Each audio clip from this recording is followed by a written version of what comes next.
In this video, we're going to be looking at one of the most influential Indian men of the past century and someone who throughout the course of his life was recognized as one of the great leaders of modern India.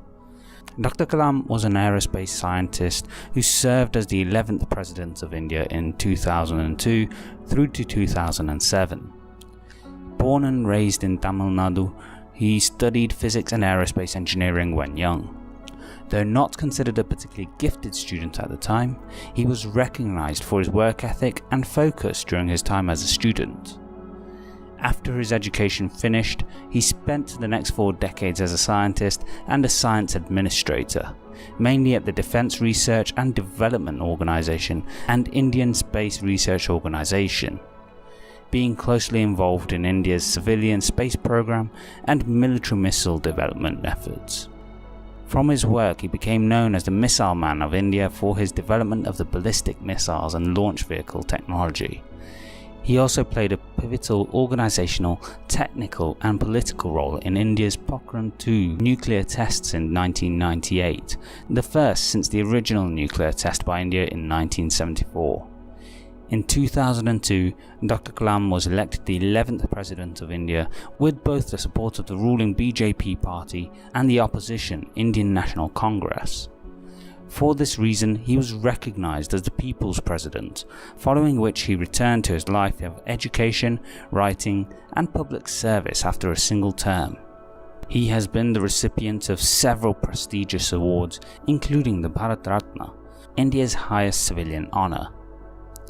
For all that he has accomplished in his incredible life, Dr. Kalam takes most pride in being recognized as a teacher, a position he considers a great responsibility, citing how one of his teachers at school inspired him as a student to achieve all that he went on to during his life. And this is precisely where I would like to focus today's message. Dr. Kalam is one of the great modern teachers and thinkers in India, taking the responsibility of a nation on his shoulders and yet remaining grounded and humble throughout his life, making him a phenomenal leader in the nation. He learnt about responsibility and leadership at a very specific point in his life, in 1979, during the first Indian satellite launch vehicle. Dr. Kalam was the project director of SLV mission working with Professor Satish Dhawan, who was the chairman of the ISRO at the time, where Dr. Kalam was employed. This project was the first time India had attempted to build a rocket launch vehicle. After 10 years of work, the team were ready to launch their first experimental rocket called the Rohini Technology Payload on August 10, 1979. As the countdown began, Dr. Kalam, along with 6 other experts, monitored the launch. With 4 minutes left before the satellite launch, computer algorithms began to go through the checklist of items that they needed to be checked. After a minute of checks, the algorithm put the launch on hold, as it showed that some of the control components were not in order. With all involved uncertain on how to proceed, Dr. Kalam looked at the experts supporting him to understand the scope of the problem. The experts did their checks and advised Dr. Kalam go ahead with the launch, as they were confident about their calculations, believing that the issue wasn't likely to interfere.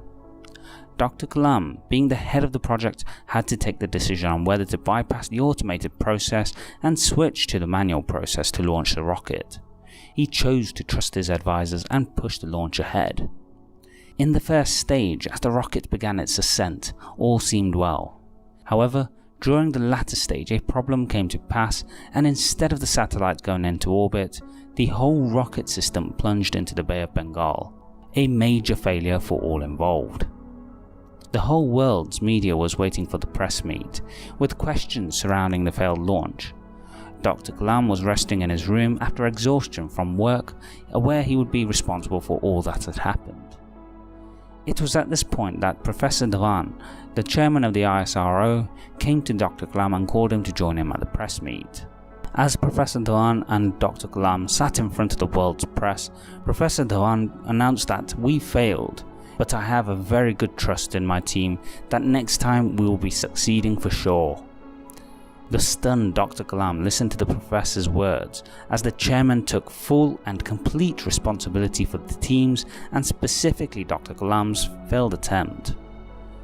A year passed, and on 18th July 1980, the same team led by Dr. Kalam successfully launched Rohini RS-1 into orbit. This moment was a major source of pride for the whole of the nation as the country celebrated the success. It was following the launch Dr. Kalam got his next great lesson.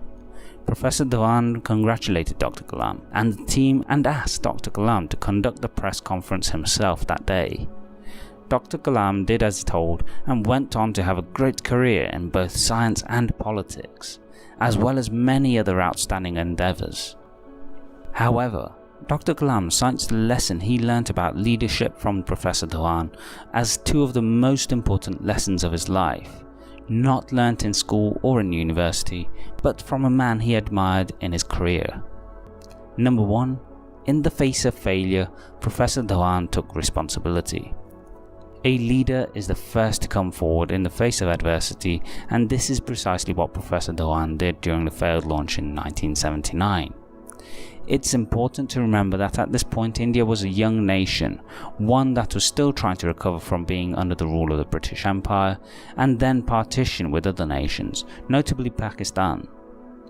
During this time, many were questioning the spending on projects such as satellite launches, where they felt money could have been much better utilised for the development of the country.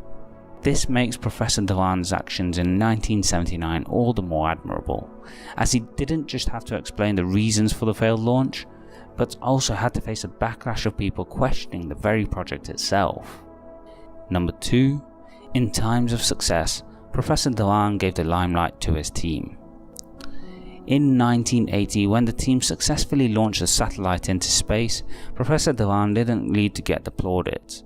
Instead, he took a step back and let his team, the people who had struggled all that time for that moment, step forward and enjoy the celebrations. His humility at this moment and, importantly, his understanding of leadership led him to give Dr. Kalam his next great life lesson. A true leader knows when to come forward to protect their team, but a great leader can equally take a step back to let their team enjoy a success, always keeping in mind that their role as a leader is to work for the good of those that they lead. Professor Dhawan was an incredible example in Dr. Kalam's life, and just as Dr. Kalam's teacher in school inspired his ambition in life, Professor Dhawan helped him mature into the leader he became. Dr. Abdul Kalam is one of the most influential Indians in history, a person who is admired and loved by over 1 billion people, and someone whose death was mourned as though the nation had lost its father. His influence reaches far beyond the borders of a nation to the greater world. However, just as we remember Dr. Kalam, we should also remember the man who protected him in his time of need and stood behind him in his time of joy. His leader, Professor Satish Dhawan.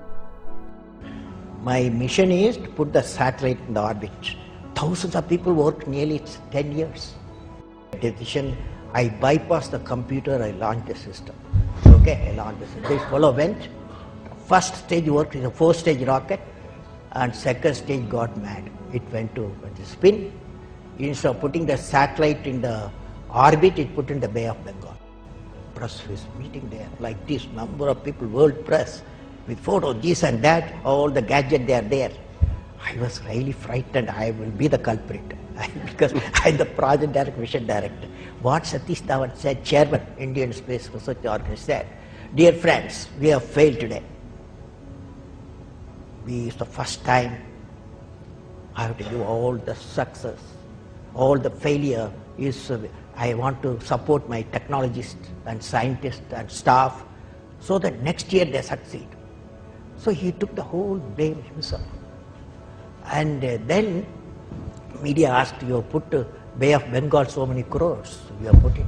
Like that, a lot of criticism. He received the criticism. He assured them in a year we will succeed with our team. It's a very good team. Next year, here only interesting happened. Next year, July 18th, 1980, when he succeeded, Professor Dhawan said, you go and conduct the press conference. Do you follow what it means? It means when the failure occurred, the leader took it up. When the success came, he used his team. That's the first.